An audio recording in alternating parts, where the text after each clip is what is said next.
Breaking news చూస్తున్నాం. ఏపీలో కూటమి సర్కార్ మరో ముందడుగు వేయబోతుంది. పురపాలక చట్ట సవరణకు కూటమి ప్రభుత్వం చర్యలు తీసుకోబోతుంది.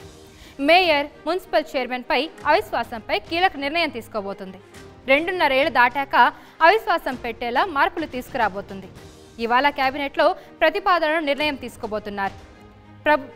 ప్రస్తుత అసెంబ్లీ సమావేశాల్లోనే బిల్లు ప్రవేశపెట్టే ఛాన్స్ ఉంది. దీనిపై మరింత సమాచారం మా ప్రతినిధి కృష్ణమోహన్ అందిస్తారు.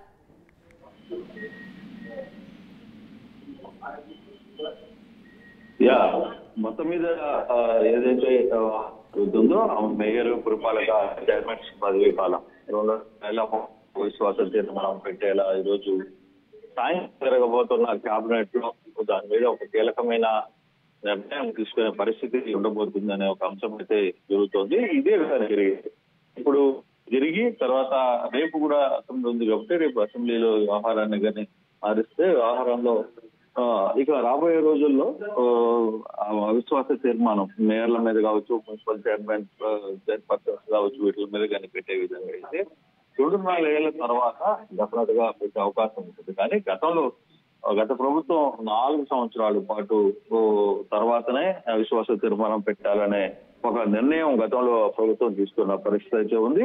అయితే ఇప్పుడు కేవలం 2.5 సంవత్సరంలోనే గెలుపొందిన మేయర్లు, తర్వాత మున్సిపల్ చైర్మన్లను తొలగించే అవకాశం అవిశ్వాస తీర్మానం పెట్టే పరిస్థితి ఉంటుందనే వస్తున్న వార్తల్లో కొంత ఇదైతే అటు మేయర్లో కావచ్చు, లేదు అలాగా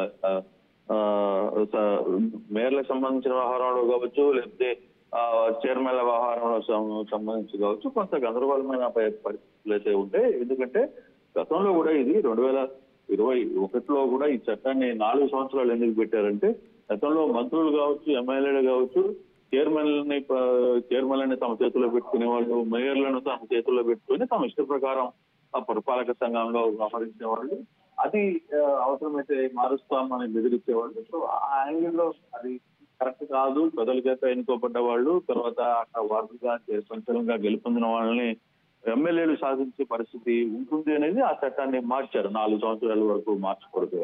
కానీ ఇప్పుడు ప్రభుత్వం 2.5 సంవత్సరంలోనే మార్చే ప్రయత్నం చేస్తోంది అనే దాంట్లో కొంత అభ్యంతరకరాలు అయితే వచ్చే పరిస్థితి అయితే కనబడుతుంది. చూడాలి. అయితే ఈ రోజు కేబినెట్ లో ఆ పరిస్థితి ఉంటుందా, దానికి సంబంధించి కేబినెట్ వచ్చిన తర్వాత దాన్ని ఏ విధంగా ముందుకు తీసుకెళ్తారా అనే పరిస్థితి, దాన్ని బిల్లు కూడా పెడతారా అనే పరిస్థితి చూడాలి.